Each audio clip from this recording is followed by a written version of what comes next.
Best friend Rahul আমাকে 200 টাকা দিয়েছে গাছে উঠে পেয়ারা পাড়ার জন্য। समझ रहे हो? समझ रहे हो आप? डिस्क्लेमर, मेरी आप सबसे गुजारिश है, ये वीडियो सिर्फ एंटरटेनमेंट के लिए।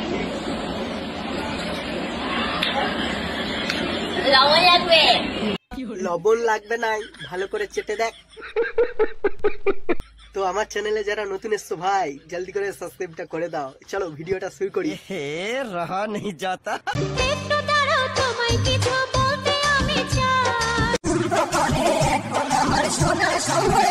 না এদেরকে কি বলবো ভাই, মানে বলার কিছু নাই। নিজের ভিডিও বানানোর জন্য, রিলস বানানোর জন্য বাসটাকে দাঁড় করে দিচ্ছে। আর বাচ্চার লোকগুলো কত কি ইম্পর্টেন্ট কাজে যাচ্ছে, কোথায় যাচ্ছে তা না, দাঁড় করে দিচ্ছে শুধুমাত্র রিলস বানানোর জন্য। কি বলবো? শুভ শুভ, তুই জানিস আমার বেস্ট ফ্রেন্ড রাহুল আমাকে 200 টাকা দিয়েছে গাছে উঠে পেয়ারা পাড়ার জন্য। গাছে উঠে পেয়ারা পাড়ার জন্য তোকে 200 টাকা দেয় না, তুই জিজ্ঞেস কর গা ভালো করে, ঠিক আছে? তো বন্ধুরা ভিডিওটা কেমন লাগলো কমেন্ট করে জানাও। আর আমার চ্যানেলে নতুন হলে চ্যানেলটা সাবস্ক্রাইব করো, একটু ডাউন চলছে। চলো দেখা হচ্ছে নতুন একটা ফানি ভিডিও নিয়ে। Tata bye.